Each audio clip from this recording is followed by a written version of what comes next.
Muchas gracias, Olivia. Buenos días a todos. Vamos a comenzar con este Trend Talk con una pregunta en la cual les va a aparecer una encuesta en la pantalla para que ustedes puedan responder. Y la pregunta es, ¿qué hago si me doy cuenta que soy víctima de un ransomware? Si encuentro una de mis máquinas que está cifrada. Entonces ahora va a aparecer la encuesta en la pantalla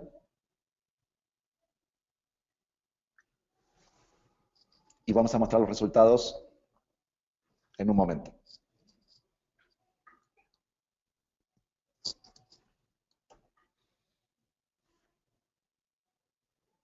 Vamos a dar unos segundos más para que todos puedan votar.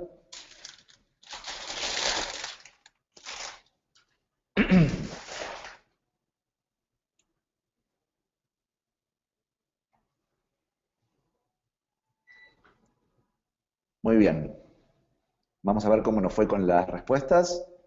Olivia, por favor. Dice, el 91% dice lo reportas a TI, el 6% es acusas a TI por no protegerte, 0% contacta al secuestrador, 0% paga el rescate y todas las anteriores un 3%. Bueno, muchas gracias por participar en esta encuesta y nos da una idea de a lo que nos enfrentamos hoy en día con el ransomware, que es una de, digamos, de las técnicas, de las múltiples técnicas que se utiliza el cibercrimen, en este caso, sobre todo para ganar dinero. Hemos hablado en webinars anteriores de distintos tipos de ataques, y este ataque tiene algo en particular que lo hace mucho más, digamos, propenso a que nos preocupemos y que se levante una preocupación, digamos, a nivel de la empresa o si yo tengo una máquina personal que está comprometida. ¿Por qué? Porque pierdo algo, porque hace ruido el ataque, porque el ataque cifra, porque impacta en la operación. Recordemos que también hay ataques que son mucho más dañinos tal vez que este, y tienen que ver con los ataques que son silenciosos y tienen que ver con el robo de información. El objetivo de hoy es hablar de este tipo de ataques, pero recuerden que son distintas técnicas que usan los cibercriminales a lo largo del tiempo con distintos motivos. Este motivo del ransomware claramente es ganar dinero. Y para comenzar con el webinar de hoy, les quería comentar una de las frases que dijo nuestro CTO, Raymond Gens, que tiene que ver con cómo debemos de transmitir esto, cómo debemos de sensibilizar a la empresa cuando sucede esto. Y dice lo siguiente, a final de cuentas todo es una combinación de identificar qué es lo más importante para la empresa, de tener las tecnologías correctas y educar a los usuarios. Esas tres cosas es lo que tenemos que tener. Y además tener en cuenta que esto es una tarea de todos, no es solo de TI, no solo de los profesionales de TI. ¿Para qué? Para asegurar los datos críticos de la compañía y para que estos se mantengan seguros. Entonces, tengamos esto en cuenta. Esto no es solo un tema tecnológico, es un tema de estos tres factores. Lo que es más importante, las tecnologías correctas y usuarios educados. Con esto no deberíamos de tener problemas con la mayor parte de estos ataques. Pero recuerden algo, la seguridad 100% no existe, esto nos va a suceder, si recuerdan de los webinars anteriores, lo dijo el FBI a la Fortune 500, ustedes van a ser hackeados, tengan un plan. O sea, van a tener ransomware, tengan un plan. Van a tener una amenaza indetectable, va a entrar, tengan un plan de detección y un plan de respuesta.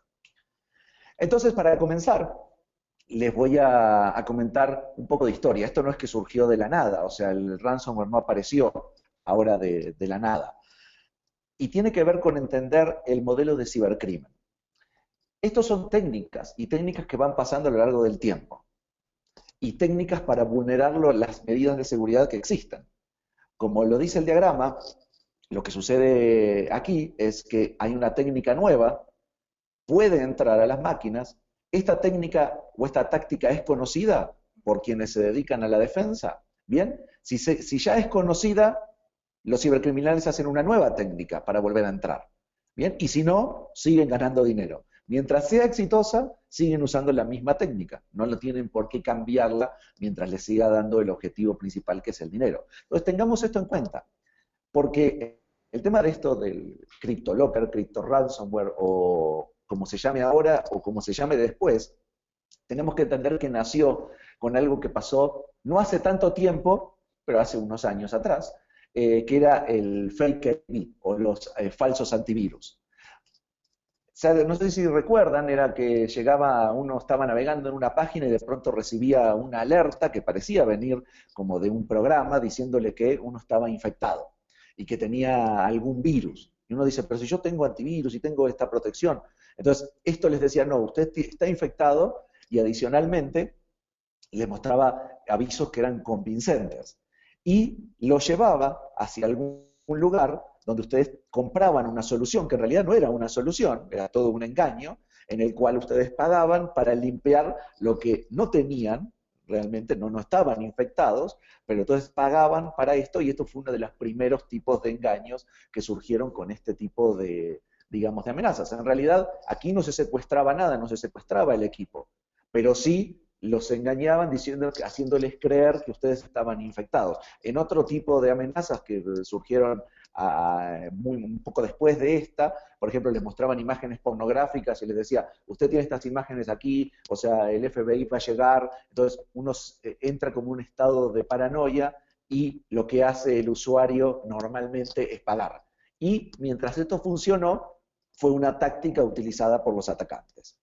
En el 2009, el FBI estimó que con este tipo de fake AV o de falsos programas de antivirus, los cibercriminales ganaron más de 150 millones de dólares. Esto quiere decir que la gente creía el engaño y pagaba. Entonces, esto demuestra cómo empezó toda esta industria, cómo hacer que alguien pague por algo que no estaba sucediendo realmente. Las técnicas del fake ID eran varias, y es importante entenderlo porque cuando damos digamos, un veredicto sobre algo que nos está sucediendo, tenemos que entender cómo funciona y cómo actúa el enemigo. Yo siempre digo, una de las mejores defensas es conocer a tu enemigo, es conocer cuáles van a ser las tácticas que van a tener para poderlas transmitir a lo que va a ser, digamos, la base instalada de usuarios que van a estar expuestos o que van a tener una superficie de ataque frente a este tipo de amenazas.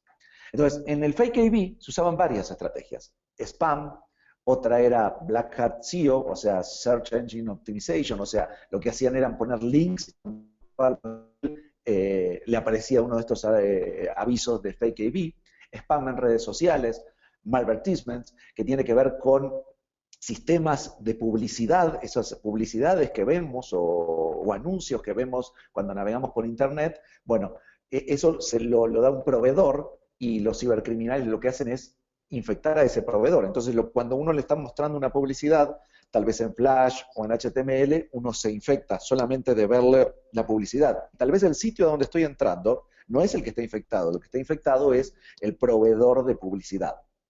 Y adicionalmente los sitios web comprometidos. Pero bueno, esto pasaba ya en el 2009, o sea, para que vean que no es algo que surgió ahora, ¿no? Luego hubo cambios en las técnicas, o sea, del fake AV, cuando ya todo el mundo conoció que los antivirus falsos no eran verdaderos y no siguieron pagando por esto, entonces pasaron a una siguiente etapa los cibercriminales. Y esto tiene que ver con el ransomware.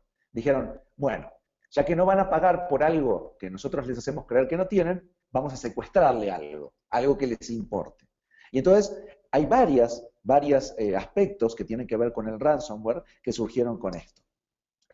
Ya esto venía desde marzo del 2006 en algunas de las primeras detecciones que tuvimos, pero no se había vuelto algo tan, digamos, exitoso para el cibercriminal y por eso fue abandonado y pasado a utilizar el fake AV que provocaba más miedo y hacía que pagaran más rápido. Pero ya en marzo del 2006 habíamos visto algunos archivos cifrados.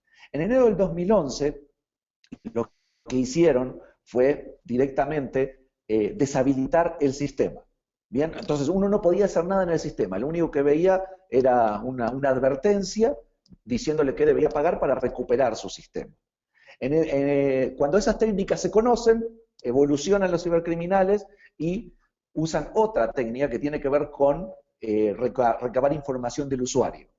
Y entonces decir que van a revelar esta información si no hacen el pago.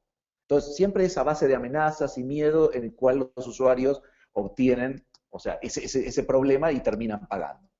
Después, en febrero del 2012, ya cambiaron y lo que cambiaron fue a hacerle creer a los usuarios que en realidad no era el cibercriminal el que estaba secuestrando un equipo, sino una agencia de gobierno. Por ejemplo, el FBI, la CIA, la Policía Federal local. Para cada país tenían un esquema hecho con un template en el cual le hacía creer al usuario que había sido su equipo secuestrado, pero por una agencia de gobierno. Después, en marzo de 2012, para hacer más creíble esto, usaron la geolocalización. Entonces, a través de, digamos, localizar la IP de donde se hacía la conexión de la víctima, ellos podían enviar distintos datos, entonces era más creíble el ataque. Todo esto tiene que ver con hacer más creíble el ataque, ¿no? En abril de 2012 empezamos a ver infecciones en el MBR, en el Master Boot Record, o sea, esto ya tenía que ver no solamente con el sistema operativo, sino con la parte de buteo de la máquina. En octubre del 2012 cambiaron nuevamente la técnica para hacer creíble el ataque y lo que hacían era enviar un audio. Entonces, en ese audio les ponían como diciendo, tienen que pagar. Entonces, imagínense que su máquina, o sea, les empieza a hablar diciéndole que tienen que pagar, lo que generaba otro estrés en el usuario. En el 2012 empezaron a hablar de un tema de firmas digitales y en diciembre ya empezaron a hacer directamente comunicaciones verbales, o sea, desde el cibercriminal hacia el usuario. Para que vean, esto es un poco de cómo la técnica va cambiando constantemente. Y va cambiando constantemente para que las víctimas paguen, que es el objetivo principal del ransomware. Y como les comentaba anteriormente, es para todos los gustos y países. Era del Departamento de Defensa, con partes del FBI, si estaban en Francia, aparecía de Francia, en Alemania. Estos son casos de México, donde aparecía, bueno, la AFI, la antigua AFI, acuérdense que esto es una amenaza vieja, la Secretaría de Seguridad Pública. Y por último, lo que se conoció como el virus de la Policía Federal, que en realidad todos estos eran templates. O sea, no, lo que hay que entender es, esto no es una banda de criminales mexicanos o de criminales de Estados Unidos, o sea, son los mismos, lo único que hacen es un template y lo van localizando, lo van adecuando de acuerdo a la IP o el país en que se accede la amenaza, ¿no? ¿Cuáles son los factores de éxito? ¿Por qué tienen éxito los cibercriminales? ¿Bien? El primero es la credibilidad. Vamos a ver el último caso que les mostraba. Como ven, muestra un banner que parece venir de la Policía Federal, incluso dice apoyado y protegido por un logo de Windows. Entonces, el usuario que lo ve cree que esto está viniendo realmente de ese lugar, ¿no? El segundo es la parte del miedo. O sea, ya tenemos la credibilidad. En la parte del miedo es, por ejemplo, le dice, les muestra la IP, incluso una foto como difumada, como que parece que capturaron algo desde la cámara web, le dice la ciudad, el proveedor de servicios, el sistema operativo e incluso el nombre de usuario que está logueado en la máquina. Eso es muy fácil porque ya está infectada la máquina. Entonces, pero para alguien que no conoce, dice, esta gente ya tiene todos mis datos. Y después les muestran, o sea, un texto que está muy mal traducido, pero uno normalmente no lo lee porque está preocupado. Por ejemplo, dice, por estas razones se le puede bloquear el ordenador. Ha violado el derecho de autor y los derechos conexos, vaya a saber qué son, de video, música y software. O sea, descargó algo de internet. ¿Bien? O ha distribuido contenido prohibido pornográfico, pornografía infantil o zoofilia. Imagínense que una persona lee esto y, o sea, y dice, en cualquier momento viene la policía y me tira la puerta abajo, ¿no? Entonces, todo esto ha pasado y además lo ponen en moneda nacional, pero se cuenta que en algunos lugares dice hasta el criminal code, ¿no? O sea, está mal traducido. Pero en los nerviosismos y en el estrés, la gente dice, no, voy a pagar, ¿no? Después el otro es el sentido de urgencia. Acuérdense, empezamos con la credibilidad, el miedo y ahora la urgencia. O sea, te ponen un plazo. Entonces te dicen, las multas deben ser pagadas durante 72 horas. Acuérdense que estamos hablando de hace años de esto. Esto no es el CryptoLocker, estamos hablando del virus de la policía. Pero es para entender cómo han evolucionado estas amenazas específicamente. Tan pronto como 72 horas pasen, o sea, ya no va a poder pagar la multa y va a empezar un proceso penal. Entonces, fíjense que en este caso pedían 2.000 pesos. Entonces, ¿qué sucede? Después de todo esto ya tienen la atención de la persona, ya tienen el miedo, ya tienen el sentido de urgencia, ni siquiera les da el tiempo de llamar a alguien por teléfono y dice voy a pagar porque si no esto van a venir en cualquier momento. Y después es el método de pago, tienen que tener un método de pago. En el año 2010, 2011, se usaba directamente estos métodos. Uno era Ucash, bien, que era una compañía que era completamente fraudulenta, pero era una compañía de transferencias de dinero, como Western Union o PayWin. O sea, usaban compañías que no les permitían rastrear fácilmente el dinero, pero en ese momento, o sea, todavía algo se podía rastrear. ¿Y por qué? ¿Por qué todo esto funciona? ¿Por qué todo esto funciona? Y hay que entender por qué nos va a seguir pasando. O sea, y tiene que ver con la imagen que está ahí abajo, ¿no? Y con ingeniería social. Parece que los usuarios, todos somos propensos a tener un cierto, digamos, grado de exposición a lo que tiene que ver con la ingeniería social. Y la ingeniería social funciona y funciona para todos. No importa lo experto en seguridad que sea, no importa todo lo que conozca, en algún momento va a funcionar. Y yo siempre digo, la ingeniería social funciona porque es un aspecto psicológico, no es un aspecto tecnológico. ¿Y cuáles son los factores de la ingeniería social que usan los cibercriminales para hacer que este ransomware funcione? Y los factores son muy sencillos y aplican incluso a cualquier aspecto de la vida, no solo tecnológico. El primero es el factor del control, lo que nosotros llamamos predisposición a la autoridad. Lo vieron anteriormente, si parecía algo de la Policía Federal, entonces yo tengo el control o yo tengo un uniforme, sígueme. Entonces uno ya se predispone a seguir a esa persona solamente porque tiene un uniforme o porque me muestra una página que parece venir de una entidad de gobierno. El segundo es lo que llamamos predisposición al egoísmo. O sea, al fin de cuentas, esto es mejor para ti. O sea, esto puede ser otro aspecto de la ingeniería social. Me mandan una promoción de algo que me interesa y me dicen, son entradas para un concierto y saben que yo voy a ir a ese concierto porque a mí me gusta ese grupo y lo vieron en las redes sociales. Solo funcionan 5 minutos a partir de ahora y te ponen un timer, entonces uno dice, ya mismo voy a hacerlo, no piensa mucho. El tercer factor es la predisposición a la urgencia. Acuérdense del timer. Es muy importante ponerles un tiempo y que no haya tiempo para dudar. Necesitamos apurarnos, de lo contrario algo va a pasar, como decía lo del proceso penal. El otro es el miedo. O sea, si no haces esto, entonces te va a pasar esto. Y por último, es lo que se llama la predisposición al incremento. Si el criminal ya sabe que estamos predispuestos a dar un poco de información o a pagar, ya saben que vamos a pagar otro tipo de montos. Entonces, es importante entender que el cibercriminal conoce todo esto, conoce cómo funciona la mente y sabe que tiene información que es valiosa para nosotros y va a utilizar esto en nuestra contra. Entonces, teniendo esto en cuenta, vamos a poder entender cómo funcionan este tipo de ataques y los ataques de ingeniería social. Ahora les quiero comentar lo que son las tendencias, y esto es de las últimas estadísticas que tenemos en Trend Micro. Dense cuenta que esto es cantidad de equipos que nosotros vimos infectados a través de nuestra red de Smart Protection Network, alrededor del mundo, ¿no? El primer dato, que es algo importante para tener en cuenta, es en 2013 habíamos visto 84.000 máquinas infectadas, pero solo 2.000 con lo que llamamos crypto ransomware, que ahora vamos a ver más a detalle qué es. O sea, no solo con ransomware. Vean que bajó el número de máquinas, pero subió relativamente importante, o sea, el número de máquinas que subió a nivel del crypto ransomware. Esto tiene una explicación, y es muy sencilla. Con el crypto ransomware se paga más. Entonces, no necesitan tener mayor volumen. O sea, uno cuando ve estas estadísticas, uno dice, entonces bajó la amenaza. No, no es así. Es que con el crypto ransomware tienen más éxito. Vean ustedes lo que sucedió en las gráficas desde el 2013 al 2014, específicamente, y cómo va cambiando con el tiempo, va subiendo y va bajando. Y esto tiene que ver con las tendencias y con las técnicas y las tácticas. La gente a veces deja de pagar, entonces vuelven a cambiar la táctica y vuelven a subir. O sea, esto no es algo que tengamos que decir va a subir o va a bajar, o sea, o está pasando o no. Esto es algo con lo que vamos a tener que vivir y tenemos que tener conciencia de que esto va a seguir sucediendo y nosotros tenemos que tener las mejores formas de prevenirnos. Y una de las primeras formas de prevenirnos es entender cómo funciona.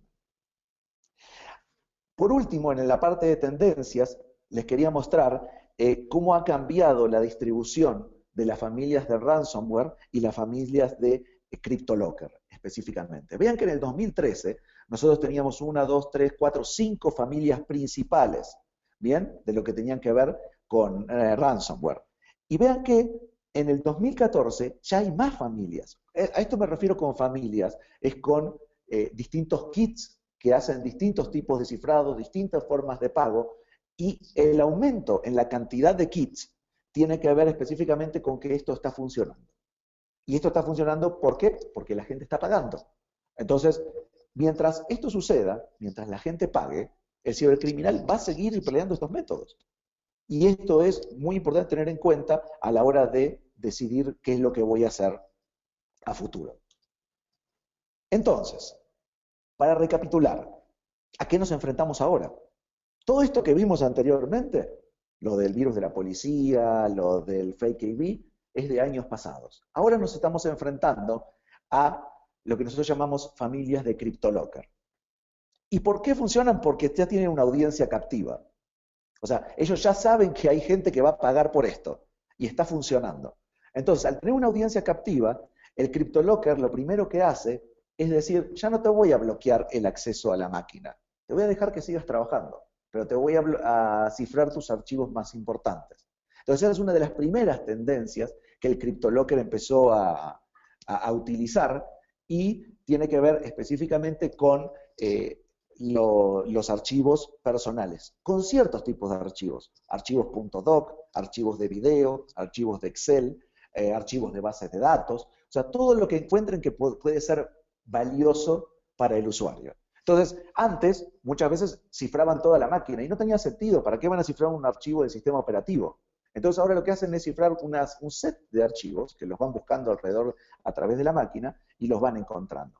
Vean que sigue siendo el mismo aspecto, pero incluso ahora, en la parte del CryptoLocker, avisa que la destrucción de su llave privada va a suceder en tal fecha.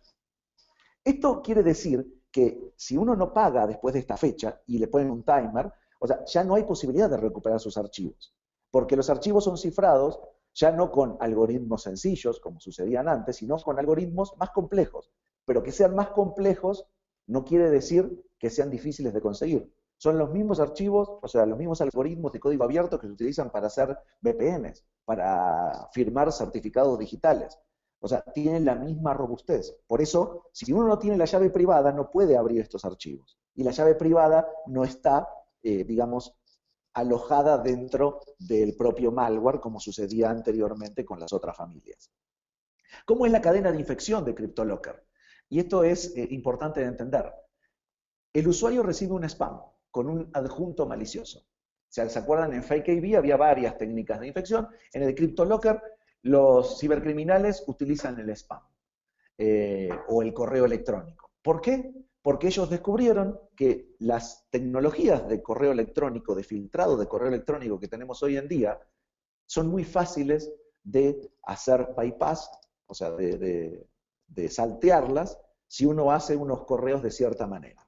Entonces, ya directamente dijeron, si yo le mando correo de esta manera con un adjunto, el usuario lo va a recibir, no importa lo que tenga a nivel de seguridad de, digamos, de correo electrónico, que normalmente lo que decimos es, yo tengo un UTM o tengo esto que hace antivirus y anti-spam, y uno piensa que ya está, digamos, resuelto. O sea, ellos lo que hacen es aprovecharse de ese pensamiento para poder ingresar este correo que es el punto de infección. ¿Bien? Entonces, después de que llega, o sea, estos trabajan junto con otras familias de malware, como Optare o Zeus, lo que se llama ZBot, y después estas mismas, digamos, esos vectores de infección o esos payloads descargan lo que se llama la variante de Krylock, o sea, la variante del CryptoLocker. Entonces, se ayudan de otras familias de malware que son conocidas en el mercado para hacer la descarga de esto. Y entonces la variante se descarga y cifra los archivos. ¿Cómo son los mecanismos de encripción? Bien, entonces, el CryptoLocker se conecta a una URL que es generada aleatoriamente y descarga lo que se llama una clave pública, una llave pública, ¿bien? Que es con lo que se va a hacer el cifrado de esos archivos. Y crea una llave de AES, que es un tipo de cifrado de encriptación, que es el cifrado de encriptación estándar de todas las VPNs, es un cifrado, un algoritmo de cifrado de grado militar incluso, para cada archivo. Para cada archivo hace una llave diferente. Entonces, encripta estos archivos usando la llave y la llave generada es encriptada, ¿bien? Con lo que la llave pública que se descargó. Y finalmente, CryptoLocker escribe la llave pública al principio de esos archivos cifrados. Como esto funcionó en la familia de CryptoLocker, empieza la rebelión de los CryptoLocker. Cuando un cibercriminal ve que algo funciona, otros grupos de cibercriminales dicen, si esto está funcionando y nos está dando dinero, hagamos algo diferente. Entonces empezaron distintas variantes de CryptoLocker. O sea, el primero fue adicionalmente el CryptoBlocker, que funciona similarmente, ¿bien? Pero ya aquí ven un nuevo aspecto que tiene que ver con el pago en bitcoins. Con la llegada de bitcoins y la popularización de los bitcoins, esta moneda y estos tipos de transacciones hacen que sean irrastreables. O sea, nadie puede saber hacia dónde va el dinero. Y esto es el paraíso para alguien que quiere recibir un dinero que no proviene de algo que sea lícito. Otra de las variantes y de las más complejas que vimos a finales del año pasado y a principios de este año es el CTB Locker. Las siglas CTB vienen de lo siguiente, de una combinación de Cure, Tor y Bitcoin. ¿Bien? Lo primero es el tipo de algoritmo que usan de cifrado. Es un algoritmo de cifrado de curva elíptica, de los más potentes que existen hoy en día. El segundo es que utiliza la red Tor para hacer las comunicaciones, lo que hace irrastreable los servidores de comando y control. Y por último, utiliza bitcoins para hacer las transacciones. Entonces, como vemos en el diagrama, nuevamente el usuario recibe un correo spam con un adjunto. El adjunto, cuando se abre, descarga el malware que se conecta a la URL. Cuando uno se conecta, no es en ese momento que se descarga el payload del CryptoLocker, se conecta después, o sea, hay varios pasos que suceden en el medio, ¿no? Y hay varios pasos que tienen que ver directamente con la comunicación entre el usuario e Internet. Se cifran los archivos, se muestra el mensaje por el pedido del rescate y la víctima tiene que pagar digamos, los bitcoins. Les quiero mostrar una evolución del Critroni CTB Locker. Por ejemplo, en julio del 2014 mostraban una cuenta regresiva que empezaba alrededor de las 72 horas. Vean que en enero subieron a 96 horas, o sea, un día más. Entonces, esto tiene que ver con que se dieron cuenta de que la gente no entendía muy bien lo que era el tema de las bitcoins y cómo tenía que pagarlo, entonces les dieron un día más. Otra cosa que cambió es el precio. A mediados del año pasado, el costo era de 0.2 bitcoins y ahora subió a 3 bitcoins, de 24 dólares a 630 dólares. ¿Por qué el precio sube? Simplemente porque la gente paga. Entonces, cuando ellos ven que tienen más recepción de este tipo digamos, de ataques, entonces sube el precio. Incluso van a haber otras variantes que tienen que ver con el precio, tiene que ver hasta con el perfil del usuario y con el tipo de archivos que tienen. Pero además, otra de las medidas que agregaron los cibercriminales es una medida de credibilidad. La credibilidad en este caso no es hacerse pasar por una entidad federal, sino en decirle al usuario que tiene la posibilidad de descifrar archivos gratis. O sea, pueden usar un archivo o 5 archivos. Entonces, uno elige 5 archivos de los que tiene cifrados y les incluyen como un motor de descifrado. Esto es porque mucha gente decía, no, yo no pago porque no sé si me van a descifrar o no. Entonces, los cibercriminales pusieron directamente ese motor de descifrado para hacer más creíble el ataque y para demostrar que sí había la posibilidad de descifrar los archivos. Otra variante que también surgió este año es lo que se llama Bad Cryptor, o sea que lo que cambia es el algoritmo de cifrado, usar una herramienta de código abierto, que es el Privacy Guard de OpenPGP. Otra variante específicamente es el Postcoder, en este caso usa funciones de PowerShell en Windows y usa una clave privada de RSA de 4096 bits, o sea, algo completamente robusto, pero dése cuenta que acá lo que vemos en esta variable, uno ya nos dice que tengo que descargar el Tor browser para poder hacer toda la transacción. Entonces, hasta ponen la URL .onion, que es una URL de la Deep Web, donde tengo que acceder para poder hacer el pago. Pero, como si esto fuera poco, los cibercriminales hacen kits de hágalo usted mismo. Entonces, pueden ver en la pantalla, este es un kit de haga su propio ransomware. Entonces, se le puede poner el texto de mensaje, qué tipos de archivos quiero comprimir, cómo voy a ponerle las extensiones, cuántos intentos de password, cómo voy a hacer el cifrado, el algoritmo de cifrado, en qué tipo de idioma lo voy a poner, las extensiones. Y aquí directamente ustedes ya hacen el payload que cifra los archivos y le genera toda la infraestructura. Esto es lo que se llama, lo que decimos cibercrimen como servicio. Específicamente es algo que podemos ver y donde los cibercriminales, además de hacer este tipo de ataques, están vendiendo los kits para hacerlo usted mismo. Otra de las variantes que tuvimos este año es el CryptoWall, que es una variante muy similar, lo que cambia mucho son los algoritmos y los métodos de pago. Aquí el tipo de, digamos, de mensaje de rescate está en forma de texto y nos da también la opción de pagar con bitcoins. Adicionalmente, hay una mezcla que se ha formado, que es entre los cripto y los ransom, o sea, además de esto generan como la atención del usuario al secuestrar su máquina, y las víctimas, de acuerdo a lo que comentan los cibercriminales en los foros de cibercrimen que hay en la Deep Web, llegan a pagar entre 200 y 2.000 dólares, y hay algunas víctimas que llegan a pagar 10.000 dólares. Por eso es importante tener en cuenta que los cibercriminales van buscando las distintas formas de poder perfilar al usuario para saber si hay interés o si los archivos que cifraron son muy importantes, entonces van subiendo el precio a lo largo del tiempo y de la negociación. Una de las últimas variables que vimos de esta familia de los crypto ransomware tiene que ver con el torrent locker. Este llegaba con noticias falsas o, por ejemplo, con paquetes, noticias de paquetes que uno podía estar esperando. Entonces, el usuario era redireccionado, en este caso, a un sitio web, o sea, aquí no venía un adjunto. En el sitio web se descargaba el malware se conecta a un command and control, y entonces cifra los archivos y la transacción de las bitcoins es realizada solamente a través de la red Tor. En el caso de Torrent Locker, los spams eran muy cuidadosamente creados.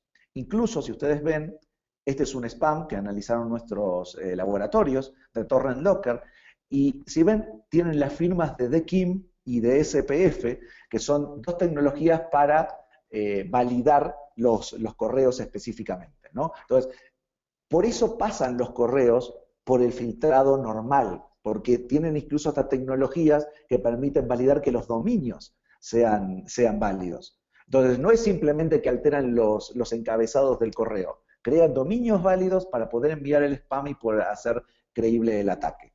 Estas eran las páginas a donde eran redireccionados los usuarios, donde podían poner, por ejemplo, resolver un captcha para darle más credibilidad.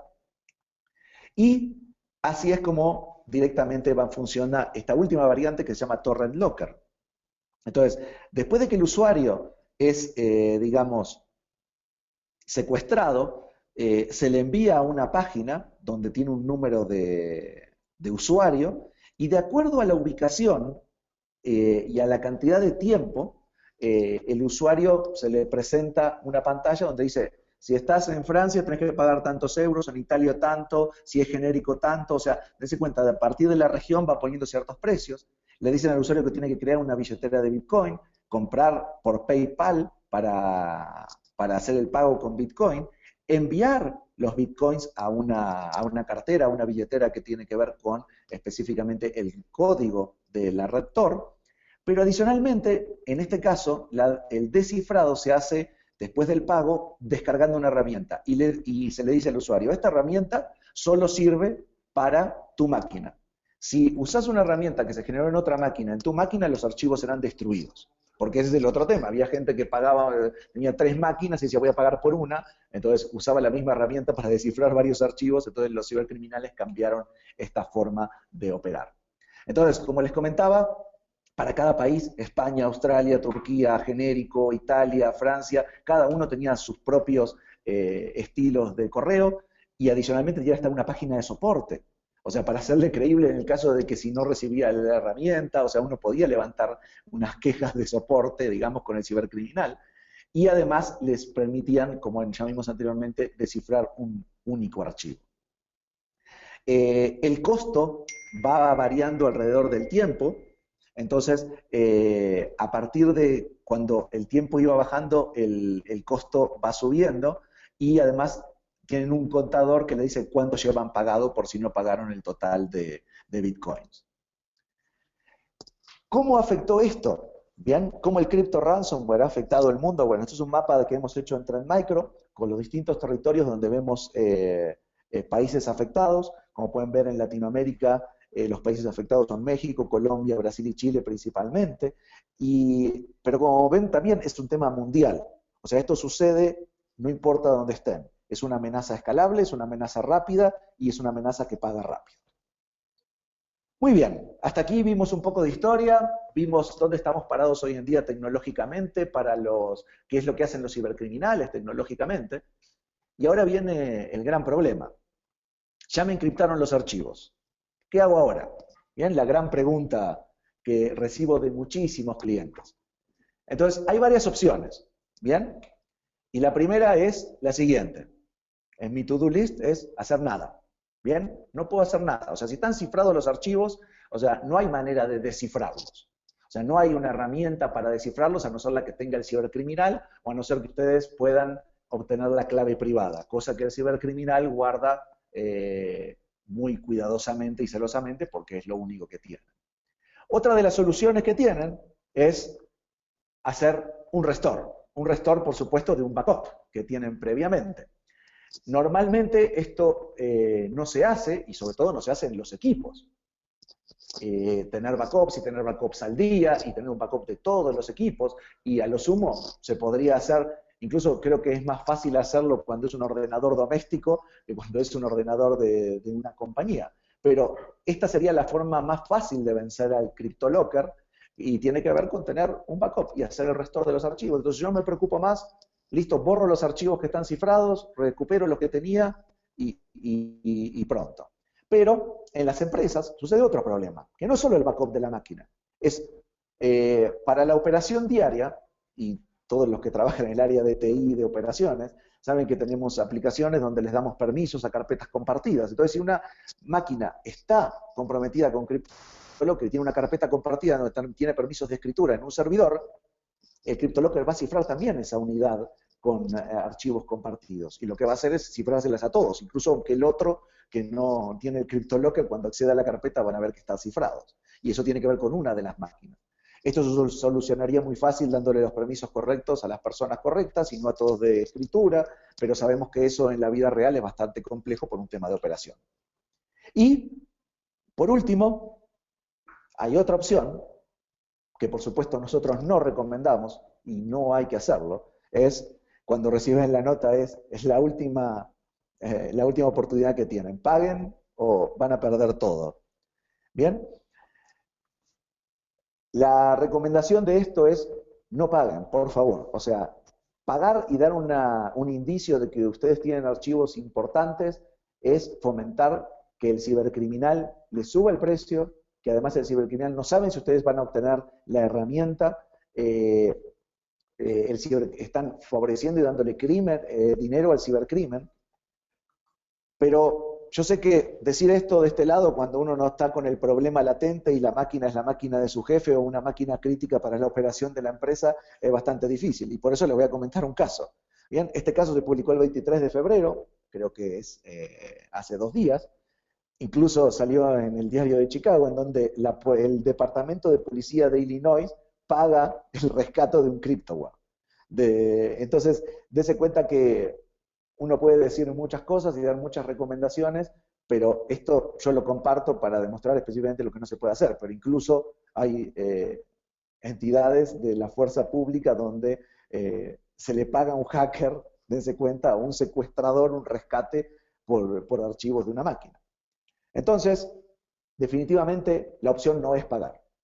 O sea, si se les cifraron los archivos y no tienen backup, no hay manera de restaurarlos. Piensen en cuál va a ser su estrategia para que no suceda nuevamente. Entonces, por favor, no paguen. Es lo principal a tener en cuenta de este tipo de amenazas. Mientras, si nadie pagara un rescate de un CryptoLocker, si nadie comprara un fake AV, si nadie pagara algo para descifrar un equipo que está secuestrado, este tipo de ataques no existiría. Muy bien, entonces ahora ya sabemos las opciones que tenemos, y ahora lo que les quiero comentar para ir terminando este webinar es qué estamos haciendo en Trend Micro tecnológicamente contra este tipo de ataques de ransomware, de crypto ransomware, de CryptoLocker o CryptoXXX, como quieran llamarlo, y qué pueden hacer ustedes directamente para evitar también este tipo de ataques. Tengamos en cuenta que el 90% de las amenazas de cripto lo que sea llegan por correo electrónico. Esto es un aspecto muy importante. Entonces, buenas prácticas para todo tipo de usuarios. Quiere decir usuarios domésticos, usuarios corporativos, estas prácticas se aplican para todos. Siempre verificar quién es el remitente del correo, verificar 2 veces, no una vez, el contenido del mensaje. O sea, leerlo una vez y después de que uno lo leyó y lo va a abrir, no lo abran, léanlo otra vez. Entonces, este es el tipo de cosas que nos permitirían poder evitar caer en este tipo de ataques. No hacer clics en links dentro del correo, y si llega un link, pruébenlo. O sea, hay sitios, Trend Micro dispone un sitio donde gratuitamente ustedes pueden copiar el link y ponerlo en Trend Micro y ver si es seguro o no. El sitio es sitesafety.trendmicro.com. Siempre mantener los parches al día y el software de seguridad actualizado y hacer el respaldo de los datos importantes. Esto es para todo tipo de usuarios. Ahora, para empresas e instituciones donde es diferente, o sea, las necesidades y los retos y los desafíos, es revisar las políticas sobre adjuntos y links en el correo electrónico. En equipos que se utilizan para un propósito específico, como por ejemplo puntos de venta, ATMs, utilizar tecnologías de whitelisting. Este tipo de equipos, o sea, que se utilizan solo para una función, no necesitan instalar muchas aplicaciones o no. Entonces hay tecnologías de whitelisting que nos permiten bloquear el equipo y no importa lo que llegue, no se va a instalar. No importa de dónde venga. Entonces uno estaría protegido a futuro contra cualquier cosa que pudiera llegar a ese equipo, ¿no? Otra buena práctica es capacitar constantemente a los usuarios sobre las nuevas amenazas y las nuevas tácticas de los cibercriminales. Mucho de lo que hablamos al inicio de este webinar. Verificar los accesos y permisos a carpetas compartidas, como decía anteriormente. Si tienen unidades mapeadas, por favor, que no todo el mundo tenga permiso de lectura y escritura, porque esto sube la superficie de ataque. Hacer respaldos de los respaldos, eso es otra parte importante, no es solo respaldos, hacer respaldos de los respaldos. Y otra cosa que yo siempre digo con el tema de los respaldos, asegúrese de que los respaldos se pueden restaurar. Porque a veces uno dice, sí, yo hago respaldos, y cuando van a poner el respaldo dicen, no, el respaldo estaba corrupto, no se pudo restaurar, entonces sirvió de nada hacer el respaldo. Estas son buenas prácticas. Ahora les voy a comentar tecnológicamente qué está haciendo Trend Micro para fortalecer a sus clientes y a quienes no tienen este tipo de tecnología. El primer punto es fortalecer la protección del correo electrónico. Hemos diseñado distintas tecnologías. La primera es una tecnología que se llama Deep Discovery Email Inspector, en el cual ustedes no tienen que cambiar lo que tienen en el gateway, porque a veces no lo pueden cambiar, porque ya lo tienen en un contrato, pero pueden robustecer agregando una tecnología que tiene distintos motores diseñados para examinar el correo que se le pasó a su solución de antivirus, anti-spam de gateway. Entonces, el correo del ransomware llega a su solución que tengan en el gateway, la que le filtra de spam, de virus, de contenido, y si algo se le pasa, pasa al Deep Discovery Email Inspector.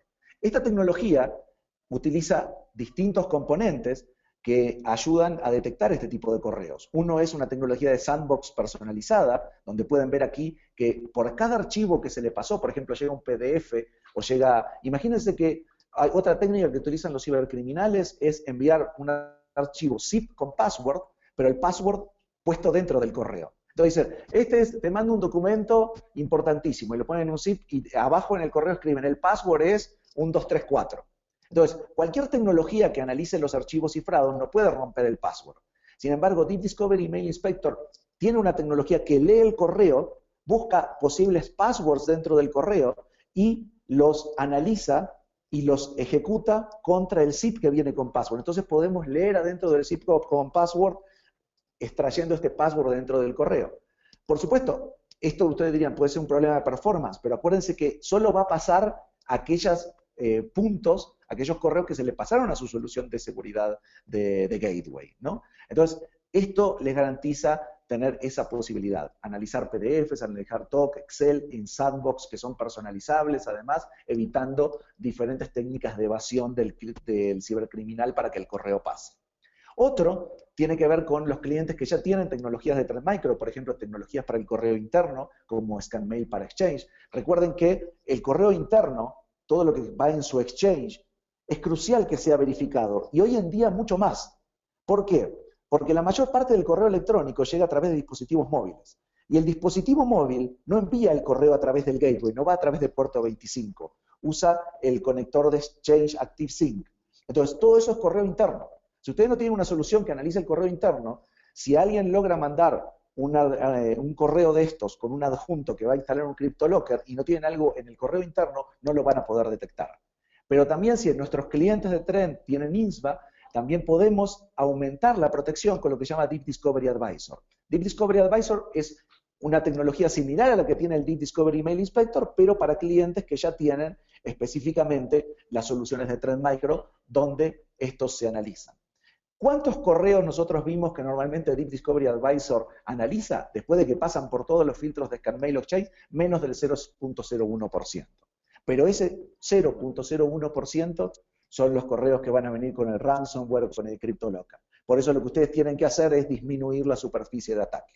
Entonces, el correo queda en cuarentena mientras se analiza, el Deep Discovery Advisor emite un veredicto y le dice al ScanMail o al IMSBA si deben dejar pasarlo o no. Entonces, lo que vimos anteriormente es para clientes que no son clientes de Trend, no son clientes de ScanMail o de INSVA, donde pueden poner Deep Discovery Mail Inspector, o clientes que ya tienen las soluciones de Trend pueden poner esta solución. Otra parte que hizo Trend Micro y que ya está funcionando es una tecnología que se llama SNAP, Social Engineering Attack Protection. Esta tecnología está disponible para todos los clientes de Trend Micro a partir del motor que analiza contenido de correo malicioso en la versión 7.6. Esta es una tecnología que está diseñada para entender los correos de ingeniería social y responde estas preguntas. ¿Quién envía el correo? ¿A quién? Entonces, esto va dándole una idea de una parte de cómo se va aprendiendo de cómo el correo se envía, desde dónde viene el correo, cuál es la intención del correo, cuándo el correo se envió y cómo el correo fue transmitido. Todo esto, adicionalmente a todas las tecnologías que ya tenía Trend Micro, de Web Reputation, de Email Reputation, de Anti-Phishing, de Anti-Spam. Esta es una tecnología nueva que después de que pasó todo eso, hace una categorización de ingeniería social, entrena al motor y además le da una conducta de cómo hacer la detección y el reporte. Si quieren más información de cómo funciona esta tecnología, aquí abajo les dejo el link para que ustedes puedan descargar el datasheet de este tipo de protección que ya está incluida en el motor de análisis de correo de Trend Micro. En segundo lugar, vamos a hacer el aumento en la capacidad de detección en la red interna. Recuerden que si yo hice todo esto, igual puede ser que pasó, o que entró por un tercero, o alguien leyó un correo que estaba en Hotmail o en Gmail, o fue un proveedor, un contratista que tengo dentro de la red. Entonces, es importante poder tener detección de ransomware a nivel de tráfico de la red interna. Recuerden que estas nuevas amenazas utilizan callbacks y además utilizan tráfico de red store. Entonces, es importante que ustedes puedan ver los correos que suceden en lo que yo llamo direcciones norte, sur, este, oeste. Entonces, estar constantemente inspeccionando el tráfico, norte-sur es cuando llega la inspección, después el movimiento lateral, cuando el correo intenta conectarse directamente con lo que pueden ser las redes store o con algún servidor que esté interno, después hacer los callbacks. Acuérdense que todas estas tecnologías pueden estar mezcladas. ¿Bien?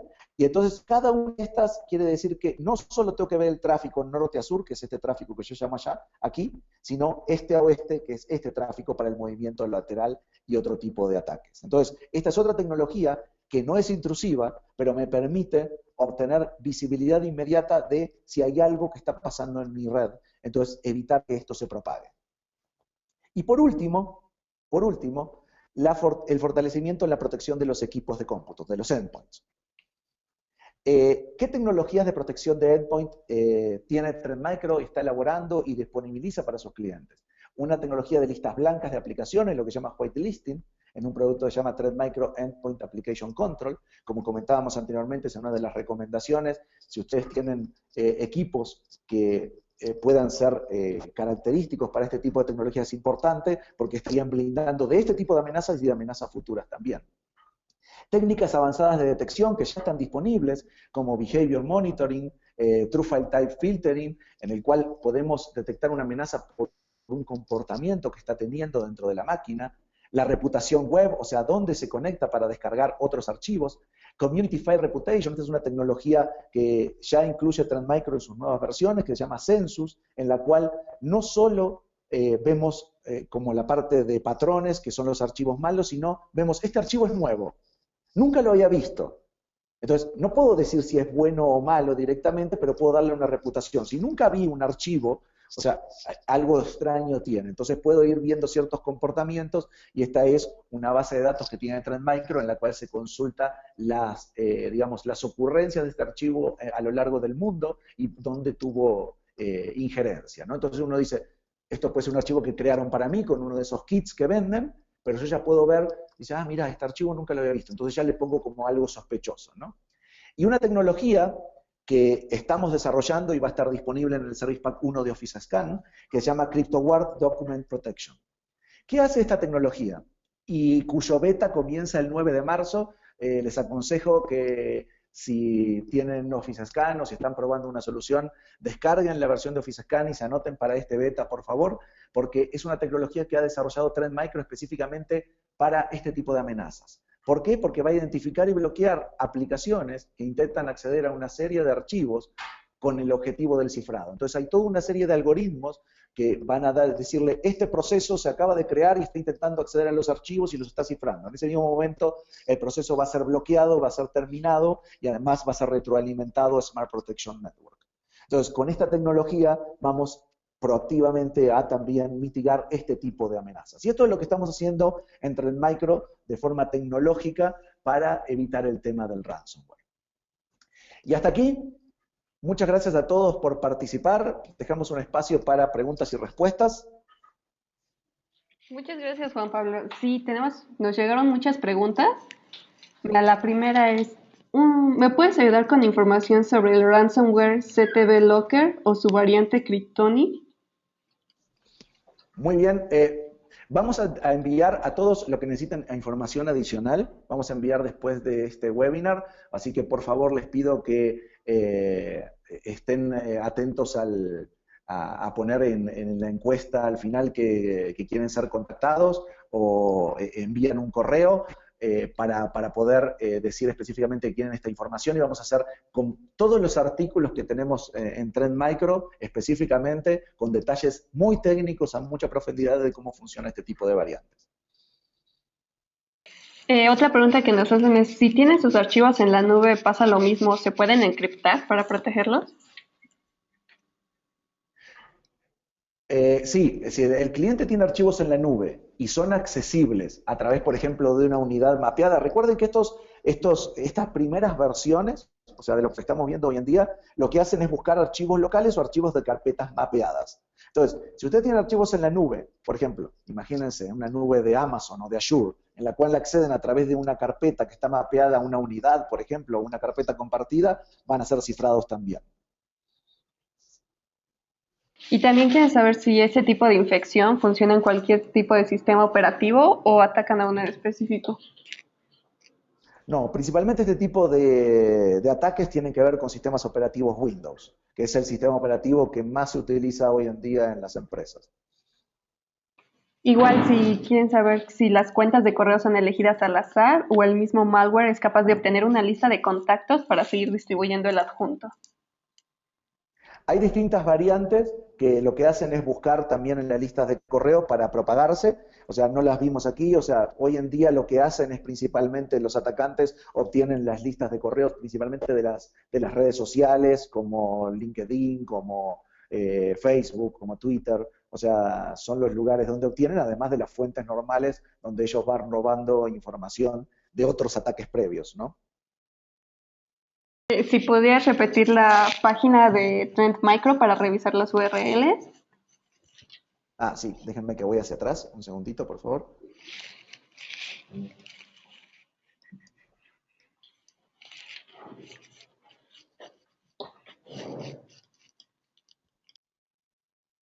Es SiteSafe, ahí está, sitesafety.trendmicro.com. También preguntan, para otra versión anterior, Kaspersky sacó una solución en el que el cliente enviaba un archivo sano y otro encriptado y ellos sacaban la clave de encriptado.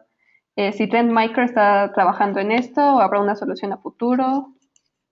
Muy buena pregunta y la recibo constantemente. Estos tipos de soluciones que se realizaron en el pasado funcionaban cuando los cibercriminales utilizaban claves de cifrado muy débiles o incluso ponían la clave privada dentro de los archivos o dentro del malware. O sea, hoy en día no lo hacen, o sea, la clave privada se mantiene en un servidor del cibercriminal, es imposible obtenerla. Entonces, como con este nuevo tipo de técnicas no hay posibilidad de obtener la llave privada. No hay herramienta posible en el mundo creada más que la fuerza de cómputo de fuerza bruta, que va a llevar mucho más tiempo de descifrarlo. O sea, acuérdense que estos algoritmos descifrados son los mismos algoritmos que se usan para una VPN.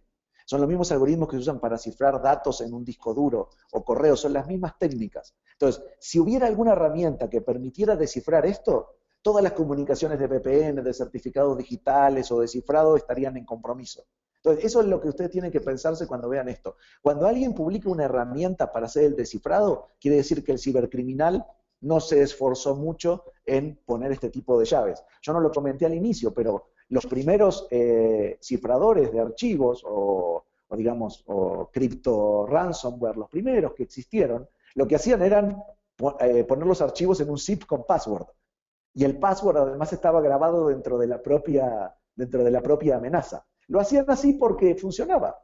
A lo largo del tiempo descubrieron que ciertas empresas dijeron, ah, bueno, yo voy a darle una herramienta para esto. Entonces, lo que hacen es evolucionar. Acuérdense, el cibercriminal tiene una táctica. Cuando ve que esa táctica no funciona, evoluciona y hace una nueva táctica.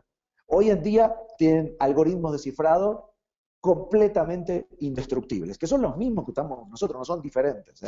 Entonces, usan claves de RSA, algoritmos de cifrado de curva elíptica, algoritmos de cifrado AES 256. Entonces, no hay posibilidad. Cuando ustedes les digan, hay una herramienta que les permita descifrar los archivos, hay solo dos opciones, una de dos.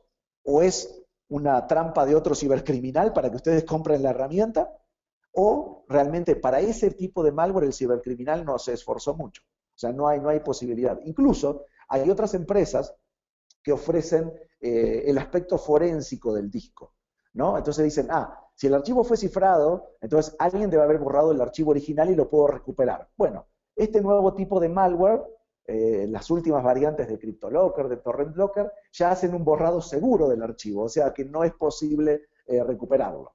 Entonces, por eso le decía, la única forma de recuperar esto es tener un backup que funcione. Muchas gracias, Juan Pablo. Nos están llegando muchas preguntas. Yo creo que aquí nos sería imposible por el tiempo contestarlas todas. Yo creo que otras dos y terminamos. Las que queden pendientes, nos pondríamos en contacto con la gente para contestarlas personalmente. Nos preguntan si el usuario no es Perfecto. administrador y el equipo tiene las actualizaciones al día, ¿qué tan vulnerable es?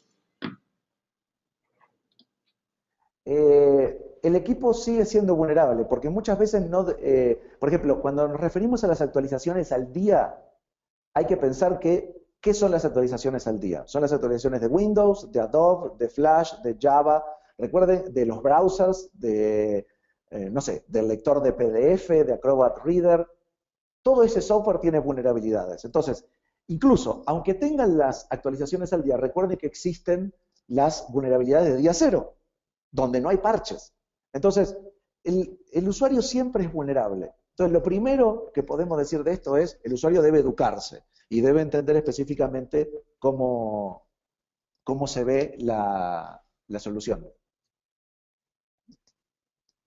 Y ya para terminar, ¿afecta este ransomware los archivos de un sistema virtual? Sí, afecta, o sea, cuando nos referimos a un sistema virtual, supongamos que lo que quiero entender por la pregunta, porque cuando se hacen este tipo de preguntas deberías hacer otra pregunta para entenderla, pero vamos a pensar de esta manera. Si tengo un file system, bien, que está hosteado en un sistema virtual, en un VM o en un Hyper-V, por ejemplo, o sea, es igual que un sistema físico, yo puedo acceder a ese archivo. Incluso si es un storage, si es una SAN, si es una NAS, siempre que tenga una unidad mapeada y el endpoint esté comprometido, esos archivos van a ser cifrados. Pues ya con eso yo creo que estaríamos acabando justo en tiempo. No sé, Juan Pablo, si quieras agregar algo o... No, nada más, muchísimas gracias. Así que, bueno, quedan las preguntas pendientes que vamos a contestar uno a uno para las personas que lo hicieron, por favor, y vamos a enviarlo. Incluso si da para hacer un webinar con las respuestas, podemos hacer un webinar rápido con las respuestas a esas preguntas. Muchísimas gracias a todos y los vemos en el próximo Trend Talk.